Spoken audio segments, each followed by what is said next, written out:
یہ لوگ دنیا کے بہترین دانشوروں میں سے تھے اور فطرت کی تسخیر کرنے والوں میں سے تھے۔ اگر یہ چاہتے تو اس دنیا کو رشک صد گلزار بنا سکتے تھے، لیکن انہوں نے موت کی شعاع ایجاد کی اور زندگی کی شعاع کی پرواہ نہ کی۔ یہ لوگ موت کا سفوف ڈھونڈتے رہے اور حیات اپنی بقا کے لیے چیختی رہی۔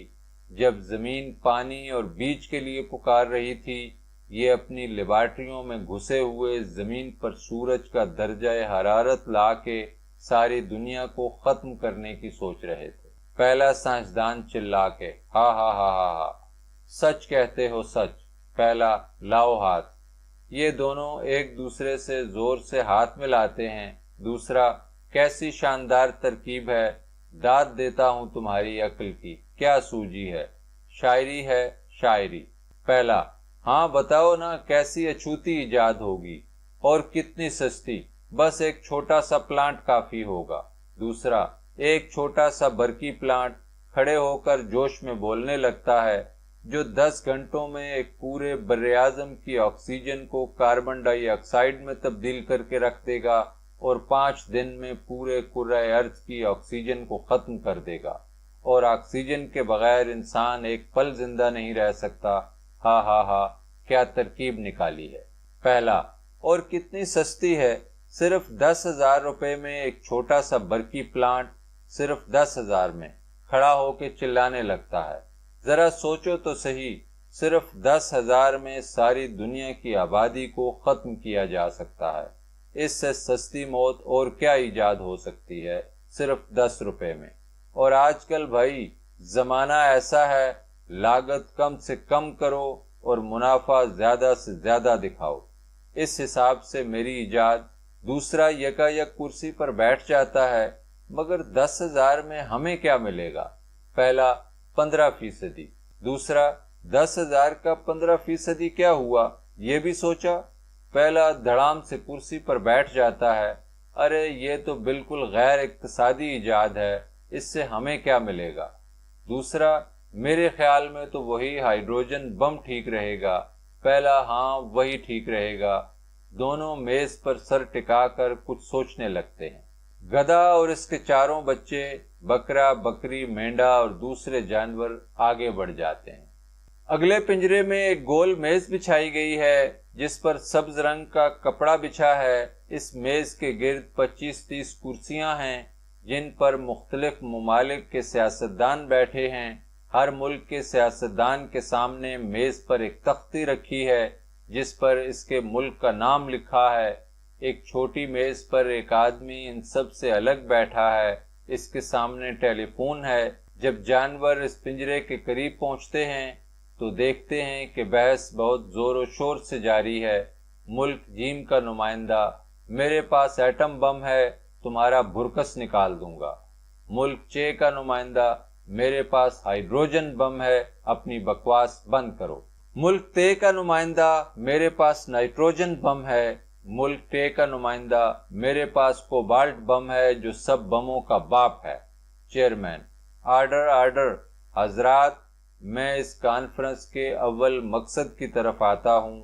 عالمگیر جنگ شروع ہو چکی ہے، تمام دنیا آگ کے شعلوں کی لپیٹ میں آ چکی ہے۔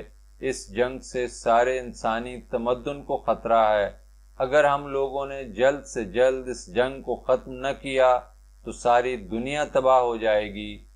ہمیں لازم ہے کہ ہم فوراً دنیا میں امن قائم کریں، یہی اس کانفرنس کا مقصد ہے۔ جنگ ختم کرو۔ ملک الف کا نمائندہ، مگر مسٹر چیئرمین، سوال یہ ہے کہ یہ جنگ پہلے کس نے شروع کی؟ ملک بے کا نمائندہ، تم نے شروع کی۔ الف، نہیں، تم نے خبیث۔ بے، نہیں۔ الف مکہ دکھاتے ہوئے، انسانیت کے دشمن۔ بے مکہ مارتے ہوئے، جمہوریت کے جان لیوا۔ دونوں نمائندے گتھم گتھا ہو جاتے ہیں۔ بہت سے سیاستدان چھڑانے کی کوشش کر رہے ہیں۔ گدھا، ان لوگوں کو ہمارے اسکاؤٹوں نے شہر کارواک کے تہخانے سے پکڑا تھا جہاں یہ لوگ اپنی کانفرنس کر رہے تھے۔ شہر ختم ہو چکا تھا لیکن نیچے تہخانے میں ان کی کانفرنس جاری تھی۔ گدھے کا بچہ نمبر 1، باپو یہ لوگ اب کیا کر رہے ہیں؟ گدھا: بیٹا ان کی کانفرنس ابھی تک جاری ہے۔ اتنے میں کچھ سیاستدان دونوں نمائندوں کو الگ کرنے میں کامیاب ہو گئے اور کانفرنس پھر شروع ہو جاتی ہے۔ ملک سین کا نمائندہ: حضرات، جنگ ختم کرنے سے پہلے یہ اشد ضروری ہے کہ اس بات کا پتہ چلایا جائے کہ جنگ کس نے شروع کی۔ اس کے لیے میں تجویز کرتا ہوں کہ ایک رائل کمیشن فوراً مقرر کیا جائے۔ شین: رائل کمیشن؟ ہاں، یہ معاملے کو کھٹائی میں ڈالنے والی بات ہے۔ میں ایک غیر جانبدارانہ کمیشن کے حق میں ووٹ دیتا ہوں۔ ملک جیم چے ہے خے پر ایک کمیشن مقرر کیا جائے۔ اتنے میں ایک آدمی جو الگ چھوٹی سی میز پر ایئر فون لگائے بیٹھا ہے گھبرا کر کھڑا ہو جاتا ہے اور چلا کے کہتا ہے: شہر براس ڈاک ختم ہو گیا ہے۔ سین: ہونے دو۔ آدمی: حضور، ابھی خبر آئی ہے براعظم امریکہ کے 50 شہر ختم ہو گئے، براعظم یورپ کے 200 شہر تباہ ہو گئے، براعظم ایشیا کے تمام دارالخلافے آگ سے جل گئے۔ حضور جلدی کیجئے، دنیا امن چاہتی ہے، فوری امن۔ سین: تم بیچ میں بولنے والے کون ہو؟ بیٹھ جاؤ۔ آدمی مجبور ہو کر بیٹھ جاتا ہے۔ حضرات، میں کسی غیر جانبدار کمیشن کے حق میں ووٹ نہیں دے سکتا، اور خصوصاً جیم چے ہے خے کے حق میں، جو بہت ہی پسماندہ اور گرے ہوئے ملک ہیں جن کی آبادی 80% سے اوپر ان پڑھ ہے۔ کن فون والا آدمی پھر گھبرا کر کھڑا ہو جاتا ہے۔ آدمی: حضور، 80% ان پڑھ اور 100% پڑھے لکھے سب مر رہے ہیں۔ ہائیڈروجن بم پڑھے لکھے اور جاہلوں میں کوئی فرق نہیں کرتا۔ ابھی خبر آئی ہے کہ افریقہ کے جنگلوں میں آگ لگی ہوئی ہے۔ مسٹر غین، یہ آدمی کون ہے؟ غین: کیوں مسٹر، تم کس ملک کے نمائندے ہو؟ آدمی: حضور، میں دنیا کا نمائندہ ہوں۔ غین: مسٹر چیئرمین، میں پوچھ سکتا ہوں کہ کیا اس نام کا کوئی ملک موجود ہے؟ چیئرمین: نہیں۔ غین: تو بیٹھ جاؤ، بیچ میں مت بولو۔ اس وقت زندگی اور موت کا سوال ہے، جنگ اور امن کا سوال ہے۔ ہم ساری دنیا کے سیاستدان امن چاہتے ہیں اور اسی لیے یہاں اکٹھے ہوئے ہیں۔ ہمیں انسانیت کی فلاح و بہبود کا خیال ہے۔ ہم ذمہ دار انسان ہیں اور انسانیت کے تئیں ہمارا جو فرض ہے ہم اسے کما حقہ پورا کریں گے۔ حاضرین، میں آپ سب کے سامنے اس نازک موقع پر شیکسپیئر کے وہ الفاظ دہراتا ہوں: ٹو بی اور ناٹ ٹو بی۔ کن فون والا آدمی پھر کھڑا ہوتا ہے۔ آدمی: حضور، آپ شیکسپیئر دہرا رہے ہیں اور دنیا ختم ہوئی جا رہی ہے۔ خدا کے لیے جلدی امن قائم کرنے کا فیصلہ کر لیجئے، فوراً جنگ بندی کرنے کا حکم دیجئے ورنہ بہت دیر ہو جائے گی۔ ابھی خبر آئی ہے کہ… غین زور سے چلا کے: ٹو بی اور ناٹ ٹو بی۔ آدمی: حضور، قطب شمالی کی برف پگھلنی شروع ہو گئی ہے۔ غین زیادہ چلا کے: ٹو بی اور ناٹ ٹو بی۔ آدمی: آسٹریلیا میں درجہ حرارت 2000 سینٹی گریڈ تک پہنچ گیا ہے۔ غین: ٹو بی اور ناٹ ٹو بی۔ آدمی: ہندوستان خاموش ہے۔ غین: ٹو بی اور ناٹ ٹو بی۔ میں ہیملیٹ کی پوری تقریر پیش کروں گا، یہ میرا پیدائشی حق ہے۔ آدمی: اب ساری دنیا خاموش ہے، کہیں سے کوئی آواز نہیں آ رہی۔ کن فون والا آدمی فون اتار کر میز پر رکھ دیتا ہے اور میز پر سر جھکائے باہوں میں سر چھپا کر سسکیاں لیتا ہے۔ غین: ٹو بی آر۔ مسٹر غین کی آواز گدھے کی بولی میں گم ہو جاتی ہے۔ گدھا زور زور سے ہنس رہا ہے۔ گدھے کا بچہ نمبر 4: باپو، تم ہنسنے کیوں لگے؟ گدھا: ہنسنے کا مقام ہے کہ رونے کا، کچھ سمجھ میں نہیں آتا۔ ان کی دنیا ختم ہو گئی لیکن ان کی کانفرنس ابھی تک ختم نہیں ہوئی۔ گدھا اپنے بچوں کو لے کر آگے بڑھ جاتا ہے۔ اس پنجرے میں ایک ماں اپنے سر کے بال کھولے ایک پالنے میں اپنے بچے کو جھلا رہی ہے اور لوری گا رہی ہے: سو جا ایٹم بم کے مارے، سو جا راج دلارے، سو جا۔ بچہ بد شکل، بدہیت اور کریہ منظر ہے۔ اس کی ایک آنکھ ماتھے پر ہے، ایک ٹھوڑی پر۔ منہ میں زبان نہیں ہے، زبان دائیں کان کے اندر اگی ہوئی ہے۔ اس بچے کے 3 بازو ہیں اور ایک ٹانگ ہے اور 2 سر ہیں۔ ایک سر کے اوپر سینگ اگا ہے، دوسرے سر کے اندر ایک بازو آہستہ آہستہ ہل رہا ہے۔ گدھے کا بچہ نمبر 1: باپو، کیا یہ انسان کا بچہ ہے؟ گدھا: نہیں، یہ جہنم کا بیٹا ہے۔ گدھے کا بچہ نمبر 2: جہنم کسے کہتے ہیں؟ گدھا: بیٹا، ہر جاندار شے چھوٹے چھوٹے ذروں سے بنتی ہے، جس کا ایک خاص درجہ حرارت ہوتا ہے، جس کے اندر رہ کر وہ اپنی اصل شکل و صورت اور کیمیاوی صفات برقرار رکھتی ہے، لیکن اس درجہ حرارت کو بہت زیادہ بدل دینے سے وہ اپنی شکل و صورت اور کیمیاوی صفات بھی بدل دیتی ہے۔ یہی انسانوں کے ساتھ ہوا۔ ایٹمی اور ہائیڈروجنی جنگ کے بعد جو یہ تھوڑے سے انسان بچے ہیں، یہ سب یا تو اندھے ہو گئے ہیں یا پاگل ہو گئے ہیں یا سرطان کے مرض میں مبتلا ہیں۔ ان میں سے کوئی نہیں بچے گا۔ دھیرے دھیرے اس چڑیا گھر کے تمام انسان فنا ہو جائیں گے۔ ہمارا خیال تھا شاید یہ عورت جس کے پیٹ سے یہ بچہ پیدا ہوا ہے، شاید یہ عورت نسل انسانی کی افزائش میں مدد کرے گی، لیکن ہمارا یہ خیال غلط نکلا۔ ہائیڈروجنی حرارت نے تخلیق کے کیمیاوی عمل کے بھی ٹکڑے ٹکڑے کر دیے ہیں۔ اس عورت کی کوکھ اندھی ہو چکی ہے۔ اب یہ ماں اپنی کوکھ سے شیکسپیئر، ٹیگور، گورکی، غالب، بو علی سینا، اشوک، اکبر، کنفیوشس اور مسیح پیدا نہیں کر سکتی، وہ صرف جہنم کا بیٹا پیدا کر سکتی ہے۔ انسان کی ٹریجڈی یہی ہے کہ جب اس کے سامنے زندگی اور موت کا سوال آیا، اس نے موت کو چن لیا۔ اس لیے اب انسان کا کوئی مستقبل نہیں ہے۔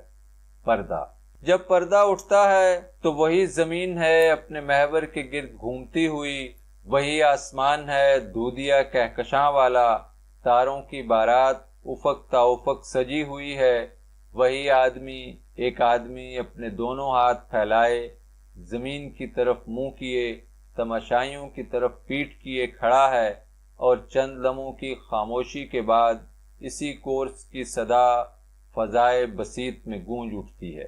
لیکن انسان مرا نہیں ہے، وہ تو ابھی تک زندہ ہے، اسی زمین پر رہتا ہے، ابھی تلک یہ وہی زمین ہے، وہی فلک ہے، وہی دھرتی ہے، وہی خوشبو ہے، وہی شہد کی مکھی ہے، پھول وہی ہے، اور شہتوت کے پتے وہی ہیں، اور ریشم کے جال وہی ہیں، اور ابھی تک بلبل نغمے گاتی ہے، اپنے مستقبل کی خاطر کلی کلی مسکاتی ہے، اور ماں اپنے سوئے ہوئے بچے کے بھولے چہرے میں آنے والی جنت کا نظارہ کرتی جاتی ہے۔ وقت ایک ماں ہے اور تاریخ ایک پالنا ہے، بچہ ایک خواب ہے۔ جنت کا، جہنم کا، کون سا خواب تمہارا ہے؟ جنت کا یا جہنم کا؟ اے انسان، میرے بھائی، میرے ساتھی، میرے ہمدم، میرے دوست، کون سا خواب تمہارا ہے؟ فیصلہ یہ آج ہوگا۔